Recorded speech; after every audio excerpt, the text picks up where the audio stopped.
Hello दोस्तों, आज की क्लास शुरू करने से पहले मैं आपको एक छोटी सी चीज़ बताना चाहूँगा।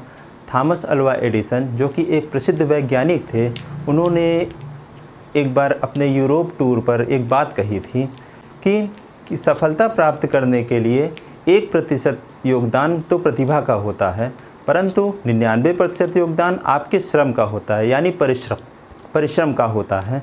आज के प्रतियोगी परीक्षाओं में श्रम का तो विशेष महत्व है, फिर भी न जाने क्यों प्रतियोगियों से सफलता दूर बनी रहती है।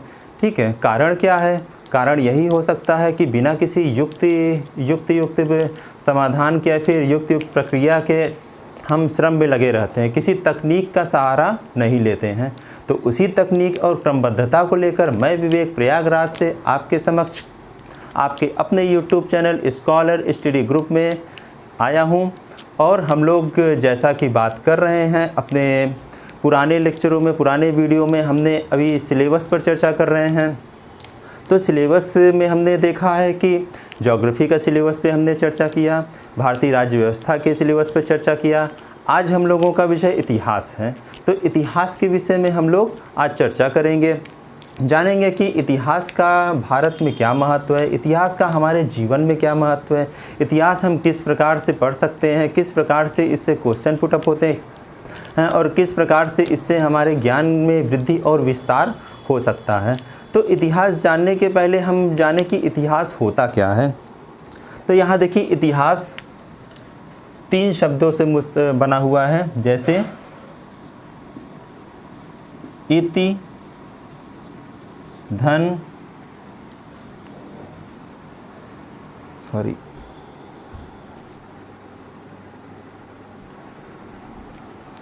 इतिहास 3 शब्दों से मिलकर बना हुआ है। जैसा कि आइए देखते हैं कौन सा।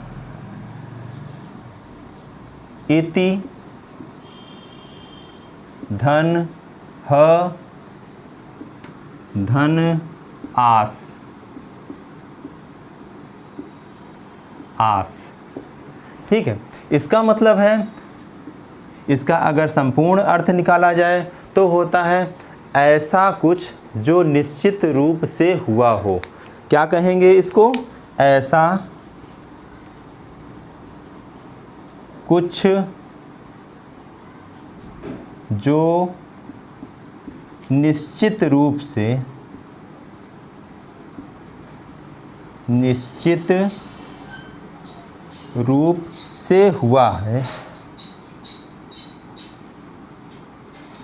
हुआ हो। तो इतिहास के बारे में यह है कि निश्चित रूप से यह हुआ है कहीं न कहीं। या फिर अगर आपको शब्दों के माध्यम से जानना हो, ऐसा हमारे द्वारा बिताया गया समय ही हमारा इतिहास होता है। अगर आपको एक लाइन में कभी कहना हो तो हमारे द्वारा बिताया गया प्रत्येक काल ही इतिहास कहलाता है। इस शब्द को आप कह सकते हैं। आइए अब इतिहास के बारे में हम और अध्ययन करते हैं। अगर हम बात करें इतिहास के पाठ्यक्रम के बारे में, तो इतिहास का पाठ्यक्रम हम देखेंगे। आइए देखते हैं इतिहास।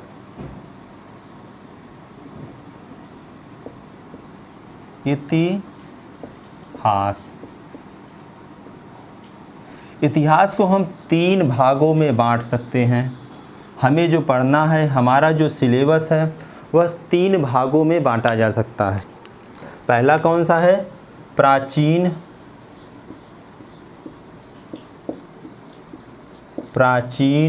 भारत का इतिहास।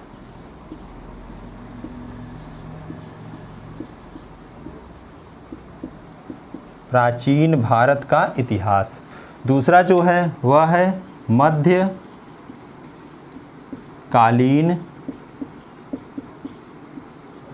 भारत।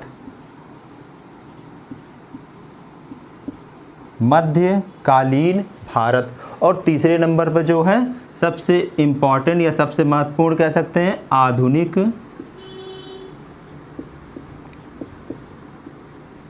आधुनिक भारत का इतिहास। आधुनिक भारत का इतिहास आप लोग जोड़ सकते हैं। ठीक है, तो इस प्रकार से हम 3 भागों में बांट सकते हैं इतिहास को। प्राचीन भारत का इतिहास, मध्यकालीन भारत का इतिहास और आधुनिक भारत का इतिहास। तो सबसे पहले हम जो चर्चा करेंगे प्राचीन भारत के इतिहास पर चर्चा करेंगे। आइए देखते हैं, आइए हम लोग चर्चा करते हैं प्राचीन भारत के इतिहास पर।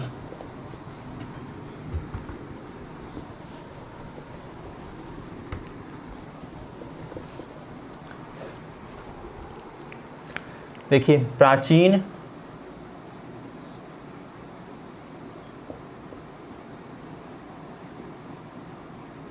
भारत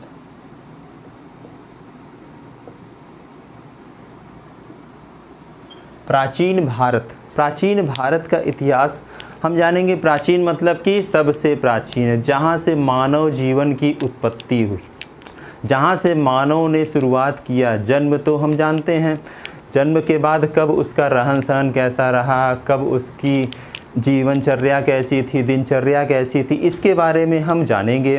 तो सबसे पहले हम जानते हैं प्राचीन भारत में क्या, पाषाण काल।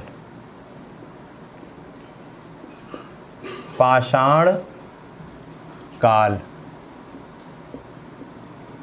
पाषाण काल के बारे में जानेंगे। अब इसके बारे में थोड़ी सी मैं और चर्चा कर लेना चाहता हूँ। पाषाण काल को 3 भागों में डिवाइड किया गया है। पाषाण काल को कितने भागों में डिवाइड किया गया है, 3 भागों में डिवाइड किया गया है। सबसे पहला कौन सा है, पुरा पाषाण काल। पुरा पाषाण काल। दूसरे नंबर पर है मध्य पाषाण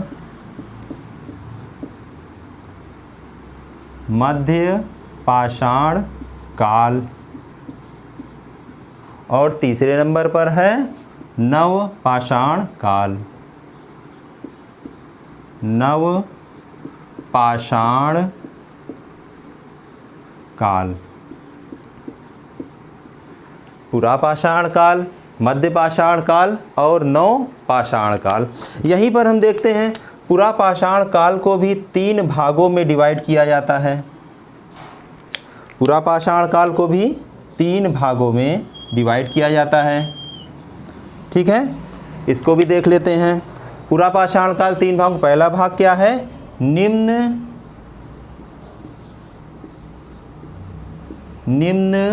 पुरा पाषाण काल। निम्न पुरा पाषाण काल।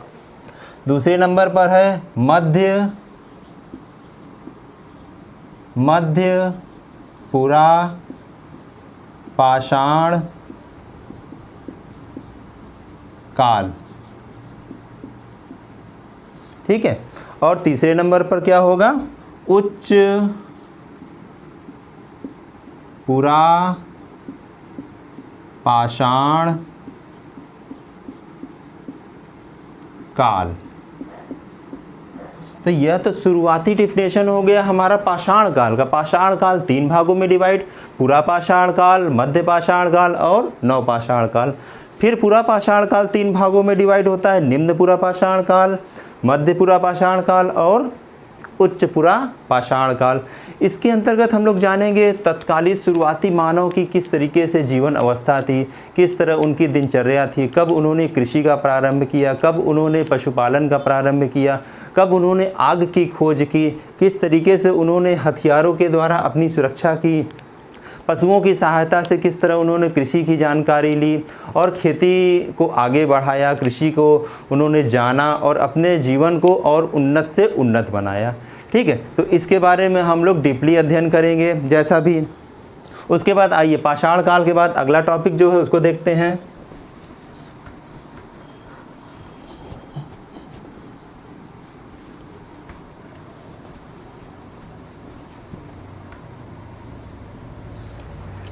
ठीक है, पाषाण काल के बाद अगला जो टॉपिक है दूसरे नंबर पे देखिए, दूसरा टॉपिक है सिंधु घाटी सभ्यता। क्या है, सिंधु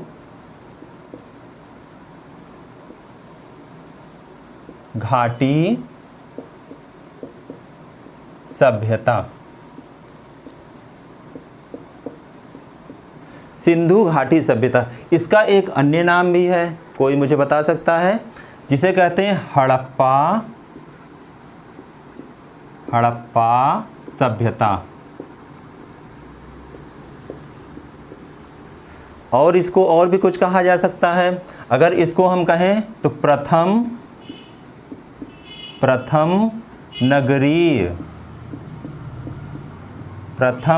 नगरीय सभ्यता, इन नामों से भी जाना जा सकता है।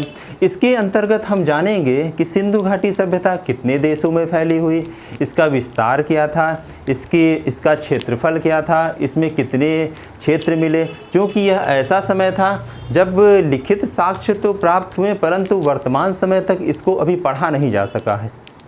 ठीक है, तो इसमें जो प्राप्त उत्खनन में, पुरातत्वविदों के द्वारा उत्खनन में प्राप्त कुछ सामग्रियों के माध्यम से, कुछ वस्तुओं के माध्यम से हम यहाँ की दिनचर्या या फिर जीवनचर्या, यहाँ के रहन सहन, खान पान के बारे में हम जानकारी प्राप्त करते हैं। तो भारत के साथ साथ पाकिस्तान, अफ़गानिस्तान में मिले ऐसे क्षेत्र जिसमें कुछ विशेष समानता है, जिस कारण से यह एक ही सभ्यता की हमें और इशारा करते हैं। ठीक है, इसके बाद हम लोग अगला जो चैप्टर पढ़ेंगे वह होगा, जो थर्ड टॉपिक होगा हमारा वह क्या होगा? वैदिक काल।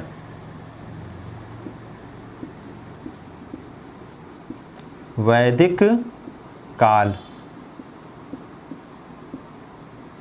वैदिक काल पढ़ेंगे हम। वैदिक काल का मतलब क्या हो गया? आप सीधे से कह लीजिए वेदों का काल, जहाँ से हमें वेदों के बारे में जानकारी मिलती है। क्या है? वेदों, आरण्यक,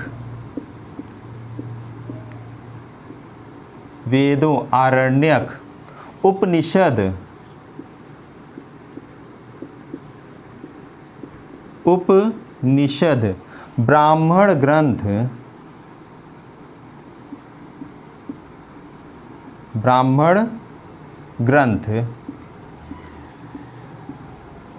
के बारे में जानकारी लेंगे। सबसे पुराना वेद हमारा कौन सा है, सबसे बड़ा वेद कौन सा है, आरण्यक, जंगलों में बैठकर किस तरीके से गुरु के समीप अध्ययन किया जाता था, उपनिषदों के बारे में जानकारी करेंगे। और यहाँ से लिखित साक्ष्य के हमें जानकारी कुछ मिलती है उस समय के कालखंड और मनुष्य के रहन सहन, दिनचर्या, जीवनचर्या के विषय में। ठीक है, अगला जो टॉपिक हमारा होगा वह देखिए क्या, इसको मैं इरेज कर देता हूँ। आप लोग मेरे साथ साथ इसको एक कॉपी में अपने नोट करते चलिए। नोट करेंगे तो इसका आपकी रेगुलरिटी बनी रहेगी और आपको सिलेबस के बारे में जानकारी प्राप्त होती रहेगी। जो हमारा चौथा पार्ट है, चौथा पार्ट क्या होगा हमारा? धर्म सुधार आंदोलन। धर्म सुधार आंदोलन।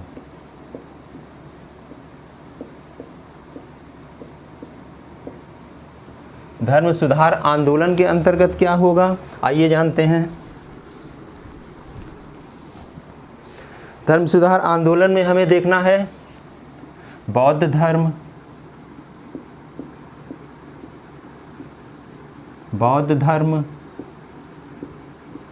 जैन धर्म,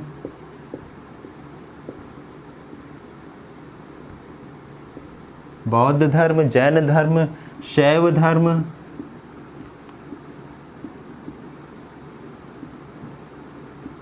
वैष्णव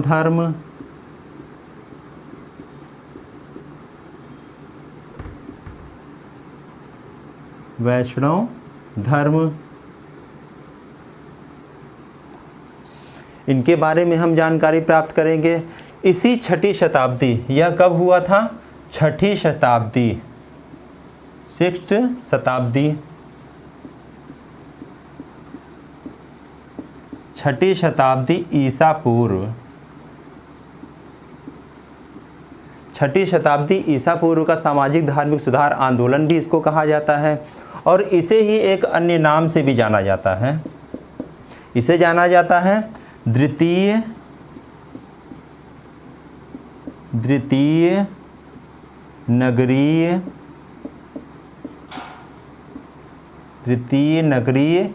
क्रांति। ठीक है, प्रथम नगरीय क्रांति कब हुई थी? सिंधु घाटी सभ्यता में हुई थी। द्वितीय नगरीय क्रांति कब हुई?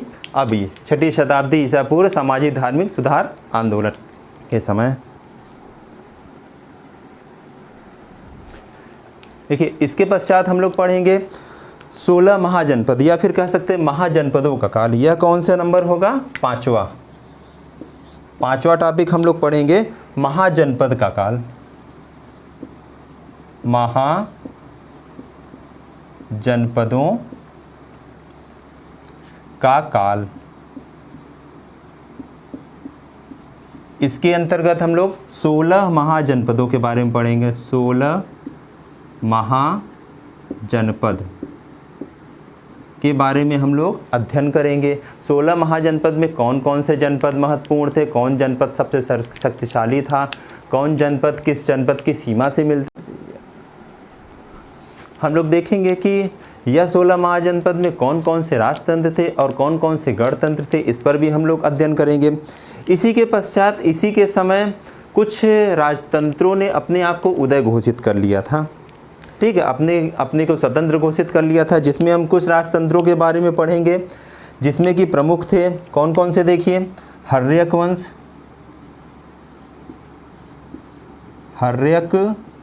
वंश, शिशुनाग वंश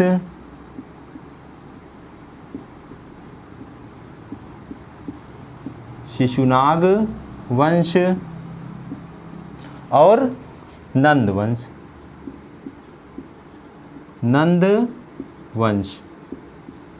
इनमें से कौन सबसे शक्तिशाली था? नंद वंश के बारे में हम लोग जानते हैं, आगे इसके बारे में पढ़ेंगे। आइए देखते हैं इसके बाद हम लोग अगला चैप्टर कौन सा रहेगा।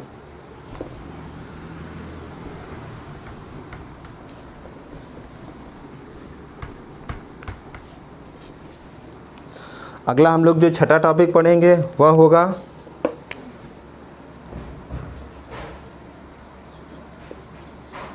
छठा जो टॉपिक होगा वह होगा हमारा मौर्य साम्राज्य।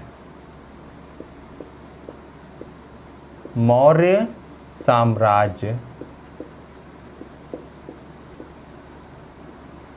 साम्राज्य के अंतर्गत हम लोग पढ़ेंगे चंद्रगुप्त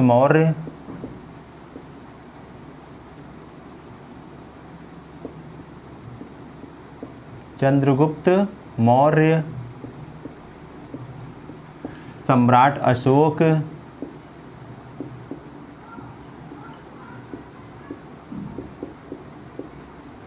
जैसे राजाओं के बारे में। और इस समय ही चूँकि हम लोग ने अभी बात की मगध साम्राज्य के प्रतापी या फिर कह सकते हैं निरंकुश राजा घनानंद, जो कि पूरे देश में एक तरह से निरंकुशता की बहार लेकर आया था, कह सकते हैं इसको, जिसका खात्मा यहाँ पे चंद्रगुप्त के द्वारा किया गया। और इनके प्रधानमंत्री कौन थे?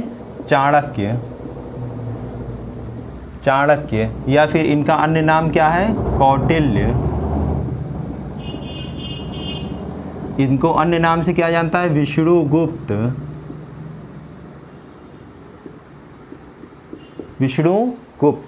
ठीक है, इनके द्वारा राजनीति के क्षेत्र में एक विशेष योगदान किया गया।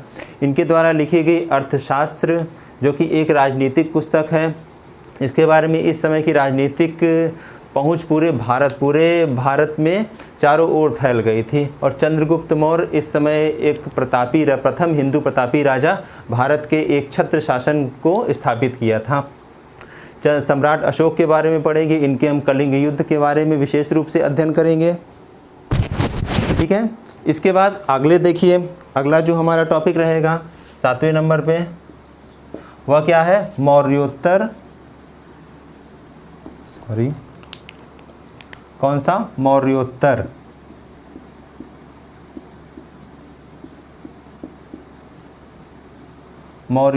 साम्राज्य। मौर्योत्तर साम्राज्य के समय देखिए, मौर्य साम्राज्य चूँकि एक बड़ा राजवंश समाप्त हुआ था। ठीक है, बड़ा राजवंश समाप्त हुआ था तो पूरे भारत में छोटे छोटे राजाओं ने अपने आप को स्वतंत्र घोषित कर लिया था। इसमें देखिए कुछ तो थे यहाँ पर, आइए देखते हैं। मौर्योत्तर साम्राज्य में कौन कौन थे? कुछ तो थे स्थानीय राजा, कौन थे? स्थानीय थे। और कुछ विदेशी आ गए थे, ठीक है, कुछ विदेशी राजाओं ने भी यहाँ पर आक्रमण कर दिया था। स्थानीय राजाओं में कौन कौन से थे? देखिए सबसे पहले हम देखेंगे स्थानीय राजाओं में शुंग वंश, शुंग वंश, और दूसरा कण्व वंश, कण्व वंश, और तीसरा कौन सा है? सातवाहन। शुंग वंश, कण्व वंश और सातवाहन वंश। हम इसके बारे में जानेंगे। जो शुंग वंश का राजा था एक पुष्यमित्र शुंग, पुष्यमित्र शुंग, उसने ही मौर्य साम्राज्य के आखिरी शासक बृहदत्त की हत्या करके शुंग वंश की स्थापना की थी। ठीक है, तो इसके बारे में हम लोग मौर्य साम्राज्य पढ़ते हुए अध्ययन करेंगे, इसको जानेंगे। विदेशी साम्राज्य में कौन कौन से आते हैं? तो विदेशी साम्राज्य में हम लोग देखेंगे कौन कौन से आते हैं। पहले तो हिंद यवन, हिंद यवन। दूसरा कौन से रहते हैं? शक शासक, शक। फिर पहलव, पहलव, और फिर आखिर में कुषाण, कुषाण शासक कनिष्क के बारे में हम लोग यहाँ भी पढ़ेंगे। ठीक है, इस प्रकार से यहाँ पे तो स्थानीय शासक आए और यहाँ पे विदेशी शासकों ने एक तरीके से भारत पर अधिकार करना चाहा। ठीक है, मौर्य साम्राज्य के बाद ये मौर्योत्तर साम्राज्य में हम लोग इसके बारे में अध्ययन करेंगे, कौन से शासक ज़्यादा शक्तिशाली हुए, किन किन शासकों ने अपने शासक को चरम स्तर पर ले गए। ठीक है, इसके बाद हम लोग आगे देखते हैं 8वां चैप्टर जो हमारा होगा।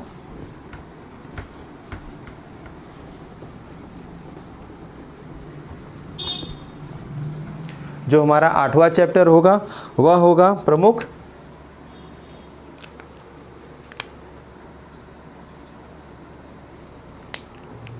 देखिए गुप्त साम्राज्य,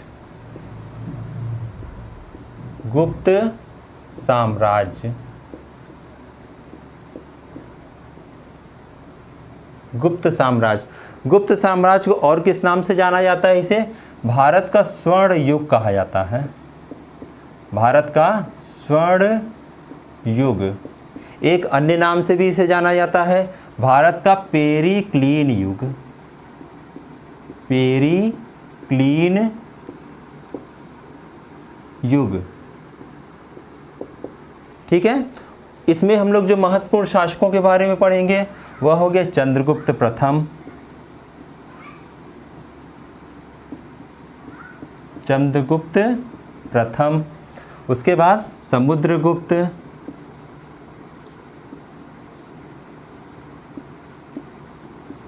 समुद्रगुप्त, चंद्रगुप्त, चंद्रगुप्त द्वितीय,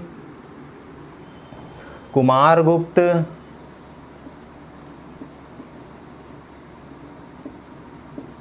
कुमारगुप्त, उसके बाद स्कंदगुप्त,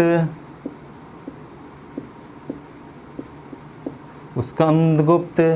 इनके बारे में अध्ययन करेंगे। और भी महत्वपूर्ण शासक जैसे रामगुप्त हो गए, ठीक है, और भी महत्वपूर्ण शासक इसके बारे में हम लोग अध्ययन करेंगे और जानेंगे कि आखिरकार गुप्त साम्राज्य को भारत का स्वर्ण युग क्यों कहा जाता है, क्या कारण था गुप्त साम्राज्य में भारत अपने चरम स्तर पर, भारत की शासकीय कह लीजिए, शासकीय, राजनैतिक, सामाजिक, धार्मिक सभी स्थितियाँ चरम पर थी।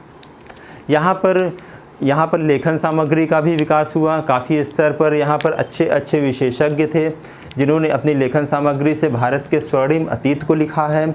उसके बाद भारत में जो कह सकते हैं आर्थिक या व्यापारिक स्थिति इस समय चरम पर थी, जिसके कारण भारत में तमाम विदेशी व्यापार भी, अन्य व्यापार भी यहाँ पर होते थे अच्छे। तो इस साम्राज्य को हम लोग पढ़ेंगे। आगे हम लोग देखेंगे गुप्त साम्राज्य के बाद हम लोग देखेंगे, देखिए जो हम लोग का 9वां टॉपिक होगा, 9वां टॉपिक जो होगा वह होगा गुप्तोत्तर। गुप्तोत्तर साम्राज्य।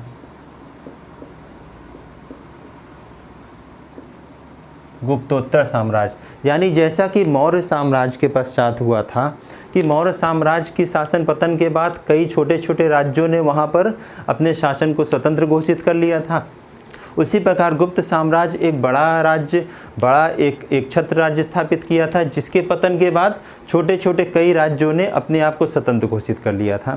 ठीक है, जिसमें कि प्रमुख रूप से थे, देखिए, मालवा के यशोवर्मन, मालवा के यशोवर्मन।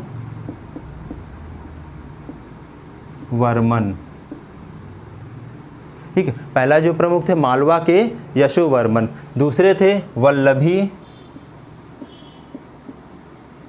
अभी हम लोग जब इसको पढ़ने लगेंगे तो इसके क्षेत्र के बारे में चर्चा करेंगे, वल्लभी कहाँ पड़ता है, मालवा कहाँ पड़ता है। ठीक है, वल्लभी के मैत्रक। हम इसी समय देखेंगे गुप्त साम्राज्य में ही हूणों का आक्रमण भी होने लगता है, हूणों का आक्रमण भी होने लगता है। हूण में कौन कौन से शासक आते हैं और भारत को किस प्रकार से नुकसान पहुंचाने की कोशिश करते हैं, इसका भी हम लोग अध्ययन करेंगे। अगला आता है कन्नौज, कन्नौज के मौखरी वंश, कन्नौज के मौखरी वंश। ठीक है, कन्नौज के मौखरी वंश। उसके बाद अगला जो है थानेश्वर, थानेश्वर के वर्धन वंश,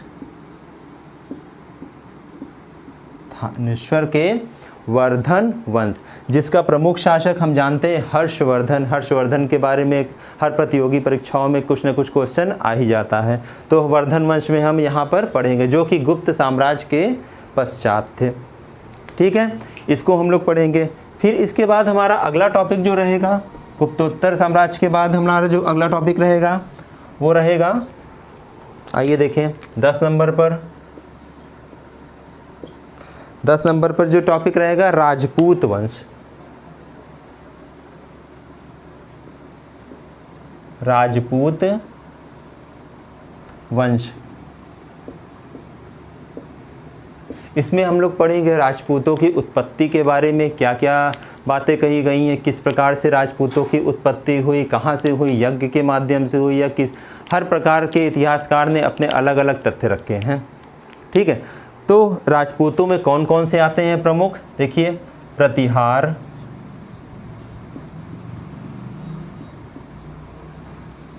राजपूतों में प्रमुख कौन कौन से आते हैं, प्रतिहार आते हैं, चालुक्य, चालुक्य, परमार और चौहान। ठीक है, यह प्रमुख राजपूत शासक थे। ठीक है, इसके बाद इन्हीं के बाद हम लोग पढ़ेंगे दक्षिण भारत के या फिर कह लीजिए पूरे भारत के कुछ कुछ शासकों के बारे में, जैसे राष्ट्रकूट वंश,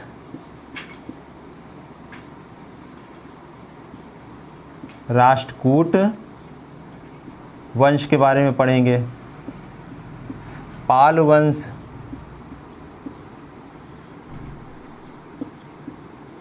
इसके अंतर्गत हम लोग पढ़ेंगे राष्ट्रकूट वंश भारत के किस क्षेत्र में शासन करते थे, किस पे कौन कौन से राजा इसके महत्वपूर्ण थे, पाल वंश भारत के किस क्षेत्र में शासन करते थे, कौन कौन से राजा इस पे महत्वपूर्ण थे। आगे हम दक्षिण भारत में चलेंगे, दक्षिण भारत में कौन, पल्लव राजवंश, पल्लव राजवंश,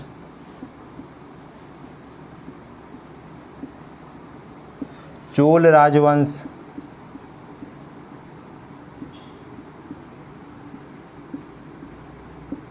चोल राजवंश, पांड्य राजवंश,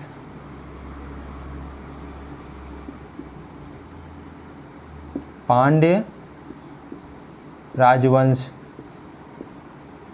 इसी के अंतर्गत हम चंदेल कला के बारे में पढ़ेंगे,